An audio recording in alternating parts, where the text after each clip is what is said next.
Happy Wednesday, people. Solo pods. Stench is working late. So, Pants Off Podcast. Here you go. Of course, Jack Solo Pod on YouTube, where you can find all kinds of old shows. I keep putting them up. So, if you haven't been here since the last solo podcast, check out what else I've put up there. I know recently I've put up some stuff with just random show stuff, like some Friday shows. I've put up some stuff with David Duchovny. God,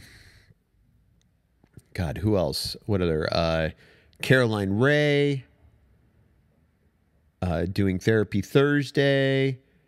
Judge Lynn Toller from Divorce Court. So there's a bunch of random new ones up there, and it's always funny to hear stuff that is 12 to 14 years old, since that seems to be about the range that I've been posting in.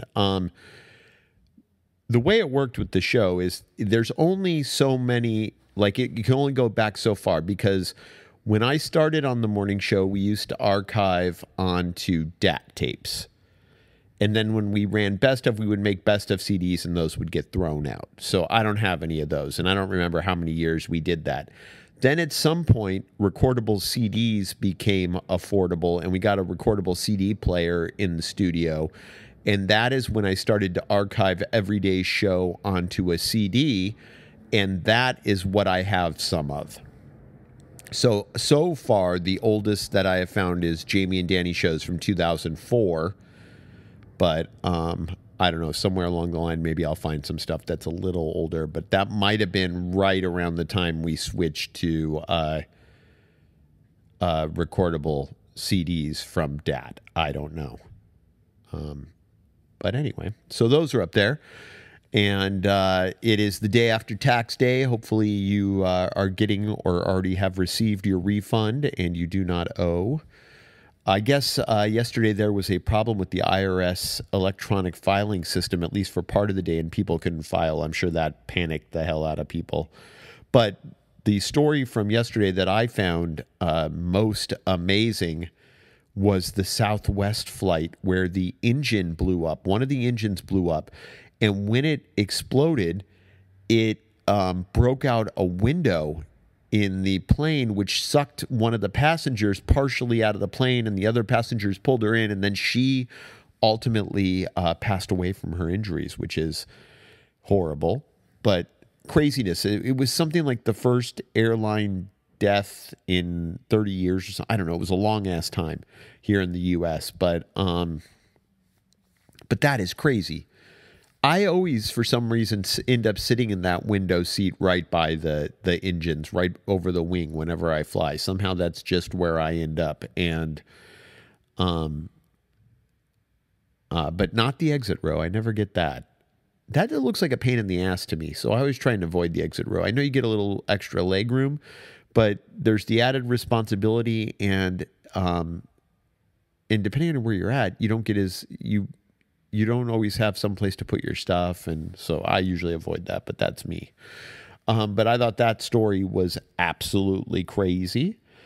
There was a chase, but I missed it, and it was a U-Haul truck, which it's always fun when the police chases are random vehicles.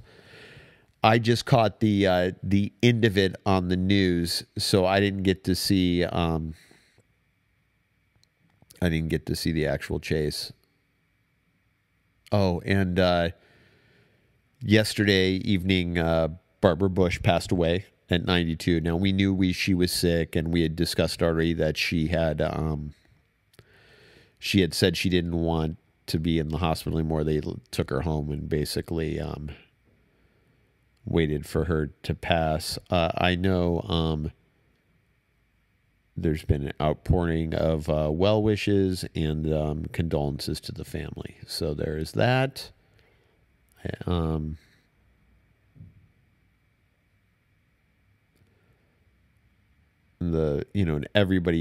Every ex-president has put out a statement. The current president has put out a statement.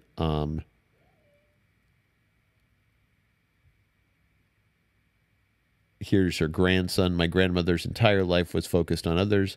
For my grandfather, she was his top advisor and confidant. For her family, she was a steady, loving, guiding hand. And for her country, she was an inspiration and an example for all. My grandmother didn't just live life, she lived it well. And the sorrow of her loss is softened by the knowledge of her impact on our family and our country. I will miss you, Ganny, but no, we will see you again. So that was from her grandson, George P. Bush. So that happened. And I know some people had earlier reported it incorrectly. Oh, and there was drama in the Burbank.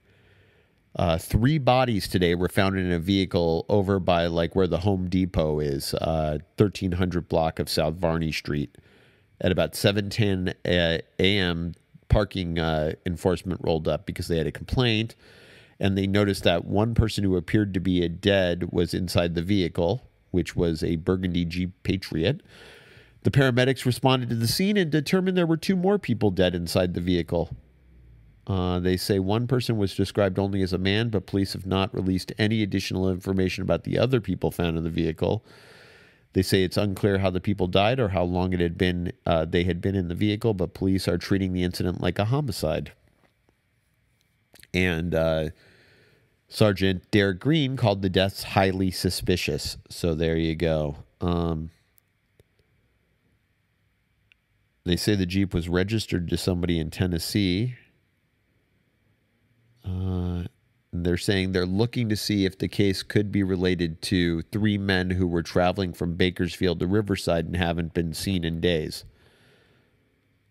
So I'm sure we will have more details on that as that story develops. But that is unusual for here in Burbank. So I got a lot of coverage on all my local little Burbank. You know, now we live in a world where you get Twitter, Facebook, you know, Instagram updates from the local police, from local. You can sign up for local in like alerts and all that. And so I received a ton of those today. Not to mention my Ring, the doorbell thing that Stench and I always talk about, has an alert feature where people share when stuff is going on. So that thing was going off all day too. Another Burbank was just all over it today. This morning, a trailer carrying 72,000 pounds of scrap metal crashed on the 5 freeway in Burbank, right there by Burbank Boulevard. It was around 3:30 a.m. when the driver lost control, and it was well after 10 a.m. until they got that open. So lots of drama in the Burr today. Hopefully there was no drama in your neighborhood. As you know, it'll be solo pods again tomorrow and the next day, because I have, I think we discussed this on the pod yesterday. I have open house for both kids' schools. Tomorrow is Bing's, and then Thursday is Lucy's. So I will be doing that the next 2 evenings, which it's kind of weird to think it'll be my last elementary school open house. I got no more elementary school kids after another 5 weeks here. So I guess I should really enjoy it, right? Go in for the whole experience. Take in as much open houseness as I possibly can. But I'll do my best. Let's see what happened in Gossip World. Well, they have the Barbara Bush passed away, that we talked about. Paris Hilton talking about Khloe Kardashian, don't care. You don't hear much from Paris anymore. Dr. Laura's getting sued. Oh, where's that story?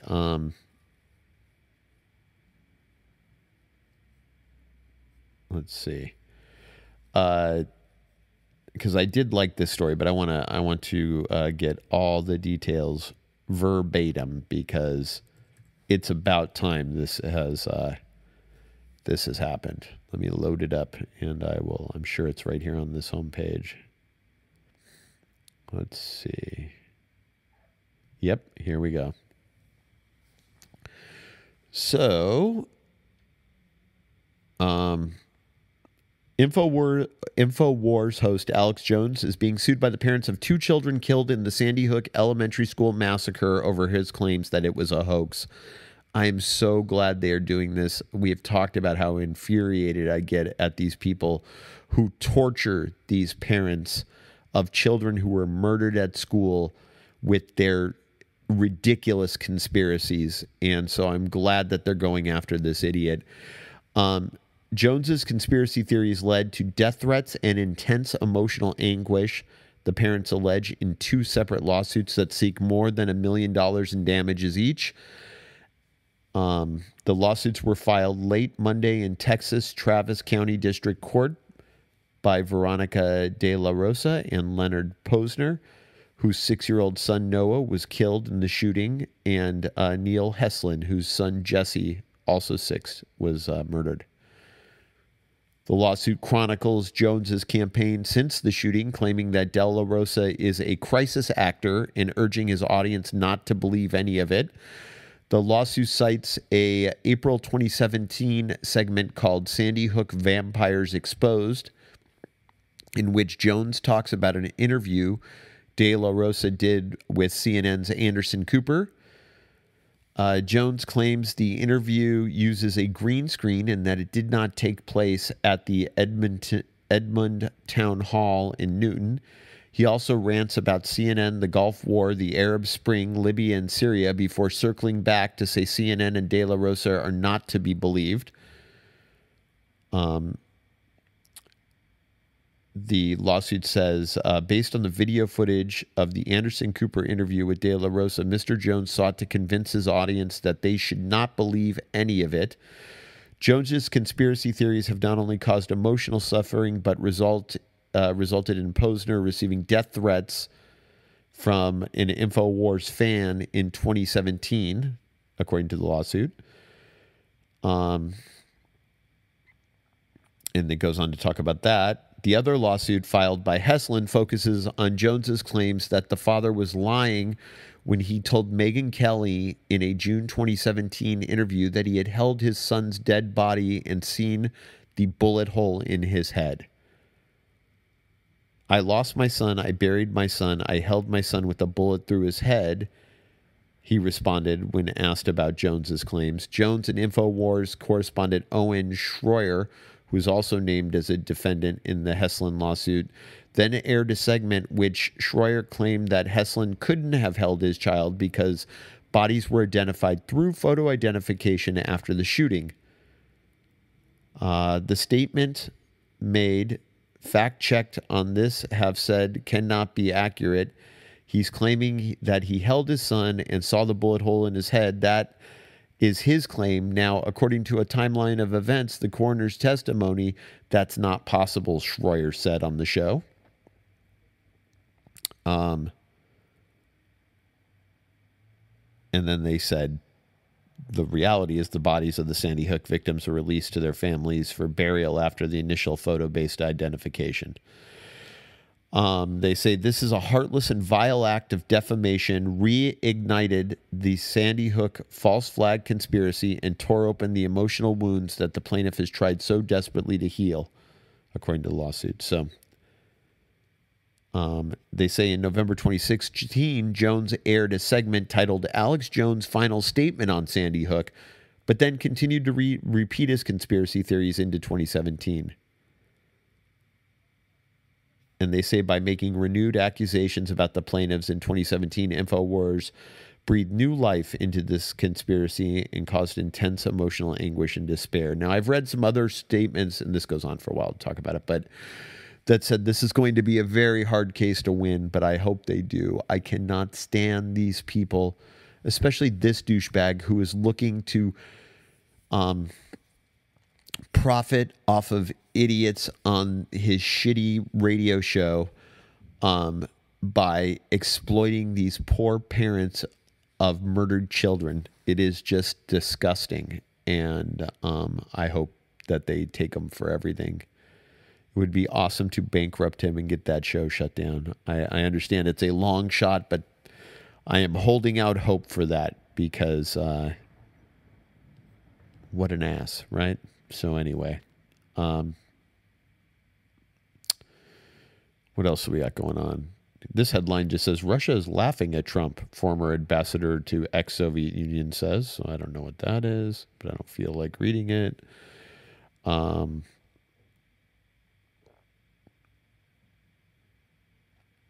like this. Let me let it load because this is the first I have read this. So David Hogg, one of the student leaders to emerge from the school shooting in Parkland, Florida, is calling on investors to boycott BlackRock Inc. and the Vanguard Group, two of the biggest investment management companies in the country, over their holdings in gun companies. BlackRock and Vanguard are two of the biggest investors in gun manufacturers. If you use them, feel free to let them know, Hogg said in Tuesday in a series of tweets with the hashtags boycott Vanguard and boycott BlackRock. I like this kid. This kid is doing stuff. They say BlackRock is the largest institutional shareholder of gun maker Strum, Ruger and Company, and the second largest investor of Vista Outdoor Inc. and Smith & Wesson Corp., parent American Outdoor Brands Corp. Vanguard is the second largest shareholder of Sturm Ruger and the third largest of American Outdoor Brands and Vista Outdoor. So I like it. That's how you have to fight. You fight with your dollars. Don't spend your money with companies who don't do as you believe in, right? Like I just had this discussion. I don't go to Chick-fil-A because I do not believe in what they stand for, and I believe that boycotting with my dollars is the most effective way. That's the only thing people listen to is money, so I won't spend money there. Now, trust me, my dollars are not hurting. Lack of my dollars are not hurting Chick-fil-A, but I'm still not going to support them and further their cause by giving them any of my money. So, anyway, but I like this. And remember, boycott Vanguard, boycott BlackRock. Pass it on. What else do we have going on now that I'm over here in the news? I'm trying to think. I think there were some emails, but now I am not on the email. Let me look really quick. My sister is going on vacation for about 10 days, so I am not going to be able to start working on dismantling the podcast for a little while. Because first, what I want to do, and I think I told you guys this, is shut down the subscriptions, and then Stench and I can run for a month or so at normal so that we're not like screwing anybody who is paid. But I can't stop the subscriptions yet. I need my sister to help me with that. Once I stop them, we'll keep going for a while so that we can cover everybody, and then we'll go to the once-a-week model. But I can't start this process until I have my sister's help. So might take us a month or so. So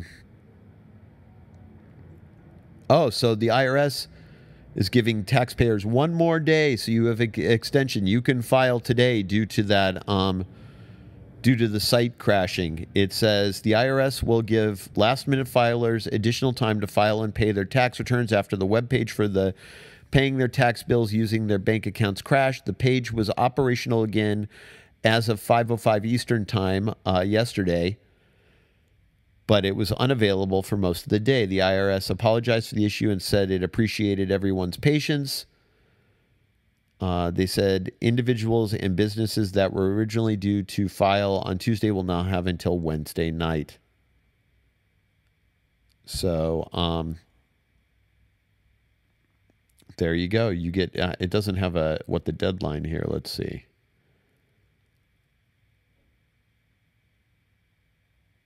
Let's see. Yeah, so you have today a little extra time. Good news, I guess, if that affected you, or if you're just a procrastinator, buys you one more day. So that is good news. Let's see if anything else is interesting here. Oh, they announced the Billboard Music Awards today, and most of the stuff was usual, except in the best rap category. Let's see what they actually call it.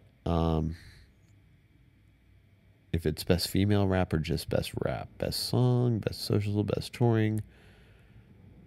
It is female. Oh, wait. But that doesn't oh, yeah, there it is. Best or top rap female artist. Cardi B. Huge. I don't like her, but she's huge. Nicki Minaj. Huge artist. Not a huge fan, but a huge artist. Number 3, Bad Baby. Now, for those of you who don't know who Bad Baby is, she is that girl from Dr. Phil who said, "Catch me outside," and, like that obnoxious, trashy girl. She now raps under Bad Baby. She has D's Hose and something bitch song. And she got nominated for top rap female artist, and people are like, what a joke. Because, if you've never checked her out, she is absolutely horrible, and she is just a trashy teenage girl who I feel sad for, whose mother has exploited her, who, was on Dr. Phil being trashy and was so trashy, people found it amusing, and now they are exploiting her and rapping. And I guarantee you this girl will be either a stripper or dead by the time she's in her 20s, because or a porn star, because that's the direction she's going. And it's super sad, but it's also amazing she got nominated for a Billboard award. So, everybody else on here is a legit artist. Like the top let's see, let's just look at the top male rap artists. Drake, Kendrick Lamar, and Post Malone. Top rap artists just in general: Drake, Kendrick Lamar, Lil Uzi Vert, Migos, Post Malone. Top country artists: Kane Brown, Luke Combs, Sam Hunt, Thomas Rhett, Chris Stapleton. They're all legitimate artists in all the other categories except for Bad Baby. Top group or duo: Chainsmokers, Coldplay, Imagine Dragons, Migos, U2. I'm guessing Imagine Dragons wins that. Top female artist: Camille Cabello, Cardi B, Halsey, Demi Lovato, Taylor Swift. That's a tough one. My gut tells me that's either Camila Cabello or Halsey, but Taylor Swift might pull that one off too. You never know. If she does, she'll be very surprised and shocked. Spoiler alert. But yeah, those were announced today, and that was the big thing was the Bad Baby thing, that Danielle Bergotti or whatever the hell her name is. I didn't watch Roseanne last night, so can't talk about that. Sports stuff, I'm sure if there's anything interesting, Stench will tell you. Oh, there's going to be a meteor shower on Earth Day. Let's get the exact date on that, because meteor showers are always fun to check out. It is the 2018 Lyrid meteor shower will light up the sky on Earth Day. One of the best meteor showers of the year coincides with Earth Day this year, meaning people all over the world will have a chance to see it. See the 2018 Lyrid, I guess that's how you say it, Lyrid meteor shower light up the sky. The annual meteor shower already started last weekend and will continue through the end of April, though the peak viewing hours will begin the evening of Saturday, April 21st, and extend through the morning of Sunday, April 22nd, which is Earth Day. During its peak, it's expected to bring up to 20 meteors per hour. That'd be pretty awesome to see. So,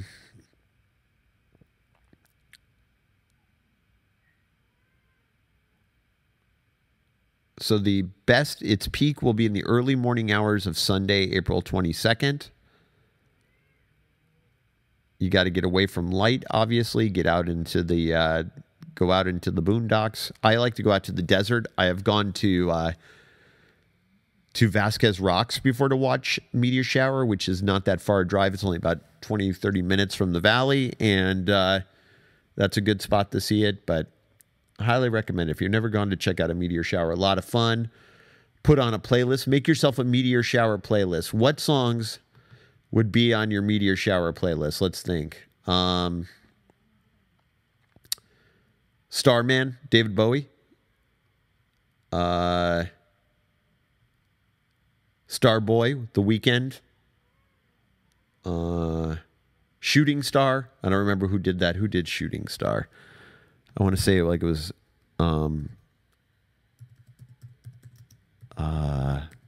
here. Let's see. Bag Raiders. Wow, I didn't know that was the name. I didn't know that was the name of the band. But yeah, Shooting Star.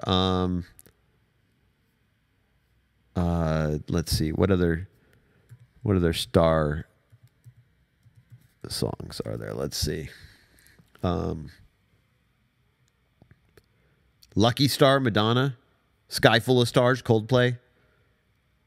Counting Stars, One Republic. There's a song just called Star by Earth, Wind & Fire. I'm not sure if I know that one. Oh, Shooting Star from Bad Company. Shining Star, Earth, Wind & Fire. We Are All Made of Stars, Moby. All of the Stars, Ed Sheeran. Rock Superstar, Cypress Hill.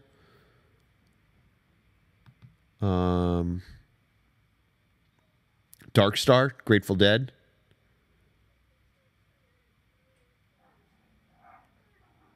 Star 69, that's about phones, though, really. That was REM.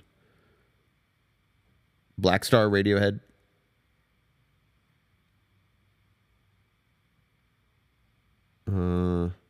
David Bowie has a lot of Star songs.